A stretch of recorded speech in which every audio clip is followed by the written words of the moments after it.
Salam radiasi untuk kita semua. Assalamualaikum warahmatullahi wabarakatuh. Om Swastiastu. Salam sejahtera untuk kita semua. Salam. Pada kesempatan ini saya akan kembali menjelaskan mengenai CT scan dari ekstremitas bawah. Saya akan bahas secara umum mengenai teknik pemeriksaan dari CT scan ekstremitas bawah sini.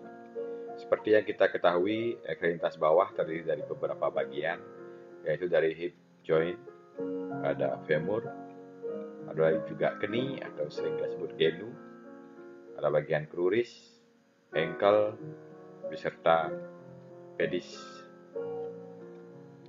Kita langsung saja mulai. Indikasi pemeriksaan CT scan ekstremitas bawah yaitu adalah tumor, fraktur, infeksi degeneratif, artritis, maupun trauma.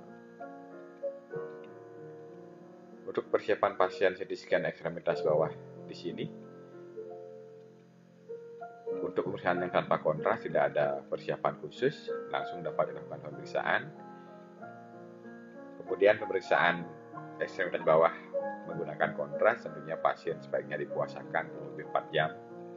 Untuk kasus tumor, cek urium dan kreatinin, memberikan informasi mengenai alergi terhadap obat, memberikan penjelasan tentang prosedur pemeriksaan, serta mengisi inform consent. Persiapan alat dan bahan pada CT scan ekstremitas bawah. Nah, ini ketika kita menggunakan kontras ya, persiapannya agak lebih banyak, yaitu NaCl 500 ml, infuset, kapas alkohol atau alkohol swab, stowing, Optiva 20 atau 22, Fexafic, mikropor atau plaster, injektor, 2 syring pump, kontras, dan NaCl jika kita menggunakan syring injektor,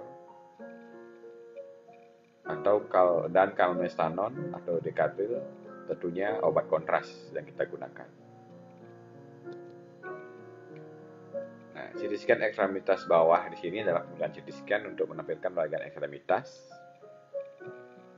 baik itu beberapa bagian yang saya jelaskan tadi di awal, untuk melihat potongan aksial, koronal, sagittal, beserta rekonstruksi 3D dari organ tulang tersebut. Tujuan pemeriksaannya di sini adalah untuk melihat anatomi dan kelainan pada ekstremitas bawah. Biasanya pasca trauma atau kelainan akibat infeksi degeneratif, rematik, osteoartritik, atau metastase. Kita langsung saja mulai. Jadi pasien ekstremitas bawah posisinya dapat dikatakan sama seperti gambar di sini. Dia selalu supine terhadap meja pemeriksaan. Posisi tangan sebaiknya diposisikan di atas perut atau di atas dada, karena ketika kita melakukan pemeriksaan hip joint atau femur, nah ini tangan biasanya masuk di wilayah hip tersebut. Maka sebaiknya untuk kenyamanan pasien dan tidak ikut terexpose bagian tangan itu sebaiknya ditaruh di atas badan. Pemeriksaan hip, femur, keni, cruris, ankle, pedis, ini intinya sama posisi pasiennya. Ataupun nanti ketika melakukan pemeriksaan angiografi, nah juga posisi pasiennya demikian. Supine di atas meja pemeriksaan, foot first, jadi bagian kakinya yang masuk gantry duluan. Selanjutnya di sini adalah field of view atau sering disebut FOV. Pada semua seri pemeriksaan ini harus dibatasi hanya pada sisi yang akan diperiksa.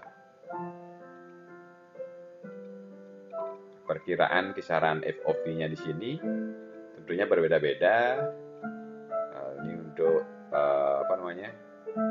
pinggul atau hip 25 sampai 30, pada bagian keni mungkin 20 sampai 25, pada ankle 15 sampai 20. Nah, ini ada tabel di sini dapat kita lihat bersama-sama.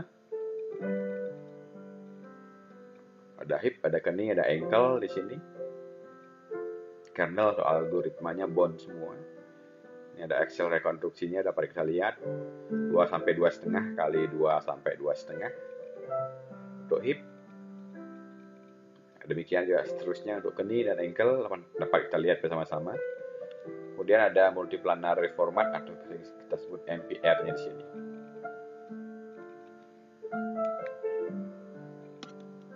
Kita lanjutkan.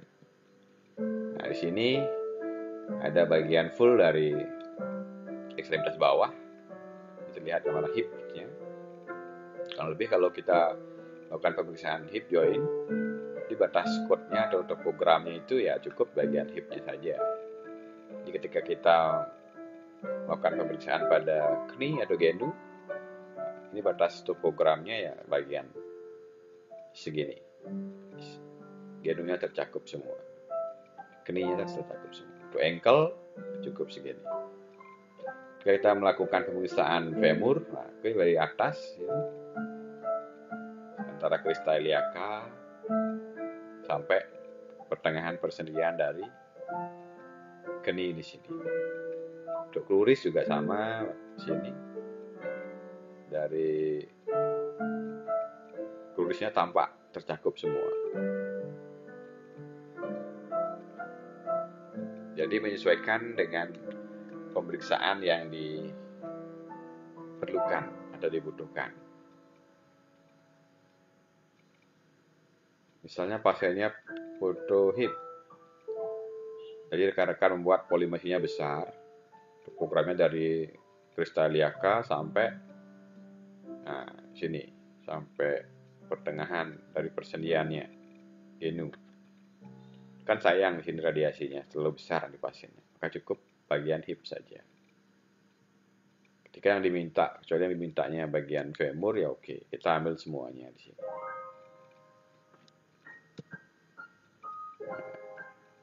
Nah ini referensi image gambar pada hip. Terlihat hip jointnya di sini, persendiannya. Nah, ini untuk potongannya. Referensi pada keni, pemeriksaan keni. Itu juga sama reformatnya, ada potongan aksial, sagital, dan koronal juga. Yaitu hip, keni maupun ankle.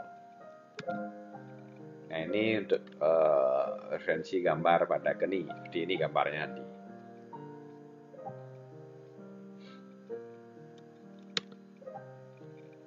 Oke, kita langsung masuk ke CT scan hip. Secara garis besar saja saya jelaskan. Oke, di sini hip joint ya, ini yang kita akan lakukan pemeriksaan. Jadi dia femur, dia full ke bawah. Untuk skotnya sendiri, dia di atas puncak crista iliaca, yaitu iliaca, sampai di bawah dari tibia plateu. Kemudian bisa juga bagian atas panggul pada pelvis hingga sendi lutut tengah yang saya jelaskan tadi. Nah ini tentunya juga menampilkan potongan koronal dan sagital MPR.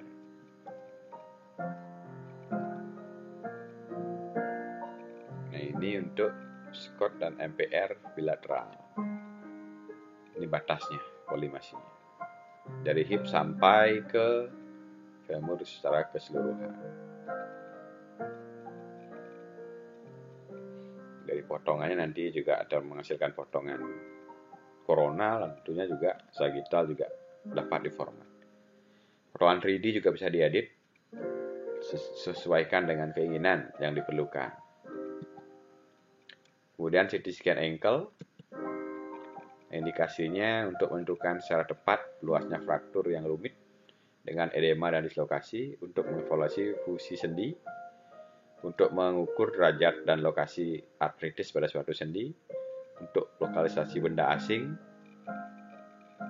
ada kesleo pergelangan kaki setelah cedera, sindrom sinus tarsi dan sindrom pelampiasan, ada di sesan osteochondritis, ada penyakit tendon juga, maupun kaki penderita diabetes.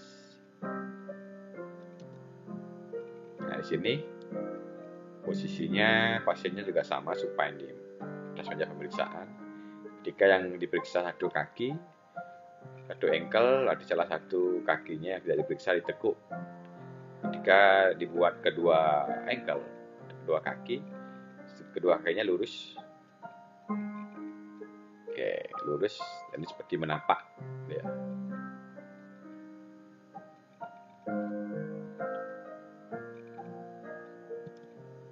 Topogramnya, nah ini cukup luas polimasinnya seukuran ankle. Oke, lakukan scanning.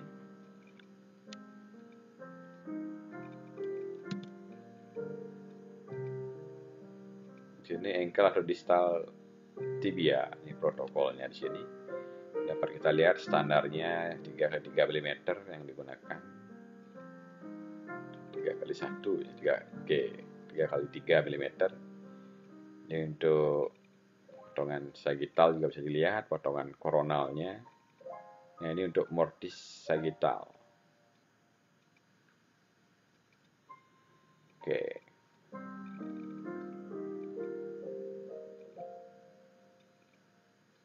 Ini potongan aksial yang dapat nanti.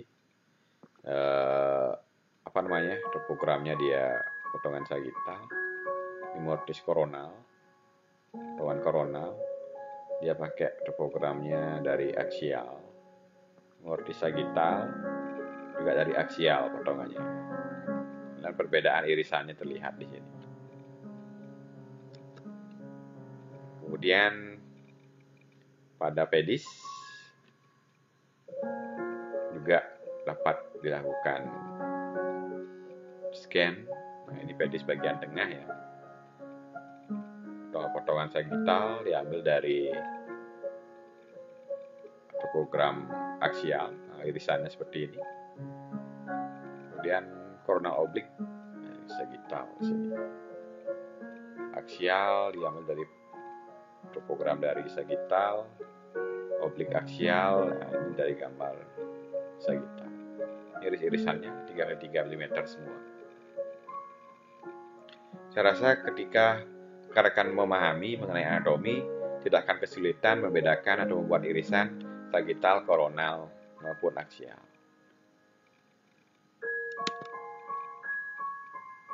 Ini forefoot di sini, midfoot protokol. Oke, dapat kita lihat. Oke, aksial long axis, dilihat dari gambar sagittal. Oke, ini tinggal lakukan disesuaikan dengan kebutuhan yang mana yang mau ditampilkan pada film di situ. Secara umum seperti ini gambaran irisan dari CT scan ekstremitas bawah kurang lebih. Sekian dan terima kasih. Jika ada pertanyaan bisa silahkan di komentar, di kolom komentar. Salam radiasi untuk kita semua.